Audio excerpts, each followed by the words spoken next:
अस्सलाम वालेकुम respected viewers, I am doctor Mohammad Ansari, assistant professor of paediatrics. और आज मैं वीडियो बनाने जा रहा हूँ फर्स्ट एड ऑफ फ्रैक्चर के बारे में।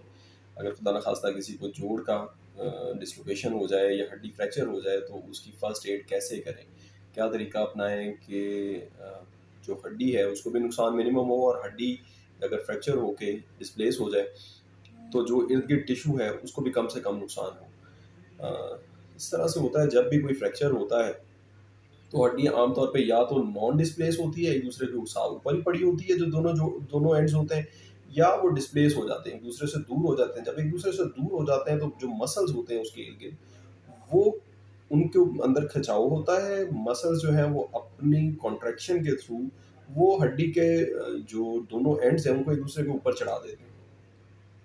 अब ऐसे प्रोसेस से होता ये है कि हड्डी जो नॉर्मली जिसने बहुत थोड़ी सी स्पेस लेनी थी, वो बहुत ज़्यादा स्पेस ले जाती है और इर्द-गिर्द के टिश्यू के ऊपर बहुत ज़्यादा प्रेशर आ जाता है। जल्द बाय से टाइट हो जाती है, शाइनी हो जाती है और उसके ऊपर प्रेशर आ जाता है। हमने इस चीज़ को अवॉइड करना है कि कहीं ऐसा ना हो कि इस जगह पे इतनी ज़्यादा सोज़िश आ जाए कि जो फ्रैक्चर से बाद वाला हिस्सा है किसी भी लिम्ब का, यानी आर्म का या लेग का, जो बाद वाला हिस्सा है कहीं ऐसा ना हो कि उसकी जो है खून की सप्लाई इम्पेयर हो जाए और फ्रैक्चर की वजह से कहीं खुदा न खास्ता वो डेड ना हो जाए टिश्यू।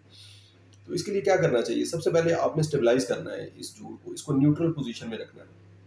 मसलन अगर हाथ कहीं से फ्रैक्चर हुआ है तो हाथ को आपने न्यूट्रल पोजीशन, हाथ की ये है कि सामने की तरफ हथेलियां जो है वो फॉरवर्ड हो और सामने की तरफ जो है वो ऐसे बिल्कुल सीधा हो, बॉडी के साथ जो है वो आर्म पड़ा हो। अगर लेग का है तो लेग को आपने सीधा रखना है और पाँव जो है वो जमीन से परपेंडिकुलर ऐसे सीधा ऊपर की तरफ उठा होना चाहिए। पाँव पाँव लेटा नहीं होना चाहिए बल्कि सीधा ऐसे उठा होना चाहिए। ये न्यूट्रल पोजीशन है। इस पोजीशन में आपने बाजू को या टांग को बांधना है, इसको न्यूट्रल पोजीशन कहते हैं। इस पोजीशन में जो जो खून की नालियां होती हैं, जो बाकी सारे असाब होते हैं, वो बिल्कुल सीधे रन कर रहे होते हैं और खून की सप्लाई इम्पेयर होने का चांसेस कम होते हैं। अगर जो है वो फ्रैक्चर हो जाए हड्डी और पाँव आप ऐसे सीधा करने की बजाय आप ऐसे साइड पे गिराए रखें, तो उससे ये नुकसान होता है कि जो वेसल है वो मुड़ जाती है, उसके अंदर बल आ जाता है और उस बल की वजह से डिस्टल सप्लाई जो है वो कॉम्प्रोमाइज़ हो जाती है। अब आप 2 घंटे में पहुँचते हैं, 4 घंटे में आप पहुँचते हैं हॉस्पिटल, ऐसे हॉस्पिटल जो आपको फर्स्ट एड दे सके या ट्रीटमेंट दे सके, तो उससे पहले हो सकता है कि वैस्कुलर कॉम्प्रोमाइज़ हो गया हो, उससे पहले हो सकता है कि खून की सप्लाई जो है वो इम्पेयर हो गई हो और आपको जो है नुकसान उठाना पड़े। किस तरह से स्टेबलाइज़ करेंगे? स्टेबल अगर खुदा ना ख़ास्ता अब एक जो है वो हड्डी फ्रैक्चर हो गई है, तो उसको आप ऊपर वाले जोड़ और नीचे वाले जोड़ दोनों को स्टेबलाइज़ करेंगे। आप जो है वो 2 लेंगे, लकड़ी की बार लेंगे, बड़ी मोटी बार लेंगे और चपटी भी हो सकती हैं बार और चौड़ाई में ज़्यादा होंगी और थिकनेस उनकी जो है वो एप्रोप्रिएट हो सकती है इंसान के वज़न के या टाँग के वज़न के मुताबिक।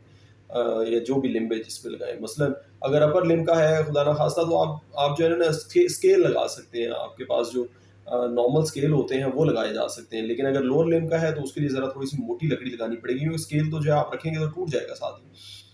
तो करना ये है आपने कि दोनों से एंड्स पे, सामने की तरफ और पीछे की तरफ आपने, और ये ऐसा भी हो सकता है कि आपको चारों तरफ लगाना पड़े। अगर बहुत ज़्यादा अनस्टेबल है तो चारों तरफ लगाना पड़े आपको।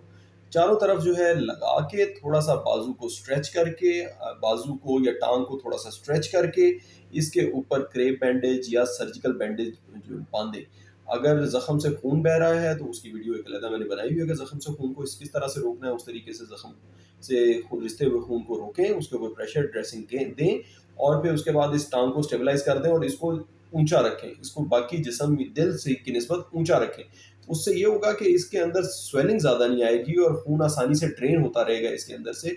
और स्वेलिंग जो है वो जब नहीं आएगी तो फिर जो जिसको कंपार्टमेंट सिंड्रोम हम कहते हैं वो नहीं बनेगा। कंपार्टमेंट सिंड्रोम ये होता है कि ये बॉडी के कंपार्टमेंट्स होते हैं या मसल्स के, इन कंपार्टमेंट के अंदर बहुत ज़्यादा एडिमा नहीं आएगा, बहुत ज़्यादा फ्लूइड नहीं जमा होगा। उसकी वजह से, फ्लूइड जमा होने की वजह से जो खून की नालियाँ इसके अंदर से गुजर रही होती हैं वो दब जाती हैं और जो फ्रैक्चर के बाद वाला जिस्म का हिस्सा है उसको खून की सप्लाई नहीं मिलती।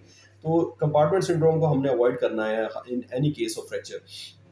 फिर इसको थोड़ा-सा कंप्रेस भी करके रखना है। बाज़ औक़ात जैसे टाँग का फ्रैक्चर है, उसमें बहुत ज़्यादा खून बह जाता है टाँग के अंदर। टाँग के अंदर 2 लीटर तक खून जो है वो बह सकता है। तकरीबन 1.5 लीटर से 2 लीटर तक खून जो है वो बह सकता है, थाई के अंदर स्पेशली। तो थाई को थोड़ा-सा ऊपर से आपने कंप्रेस भी रखना है ताकि ऐसा ना हो कि 2 लीटर खून उसके अंदर कहीं बह ना जाए। अगर खून इतना बह गया, तो फिर उस मरीज़ को बचाना बहुत मुश्किल हो जाता है। स्ट्रेच करें टांग को, उसके चारों साइड पे स्टेबलाइज करें और इसको बांध दें और इसको बाकी जिस्म की निस्बत ऊंचा रखें। और डिस्टल स्टेटस आप चेक करें, आप नेल को ऐसे प्रेस करें टांग के या हाथ के नेल को ऐसे प्रेस करें और प्रेस करके देखें खून की सप्लाई वापस आती है या नहीं आती है। खून की सप्लाई नॉर्मली वापस आनी चाहिए इमीडिएटली।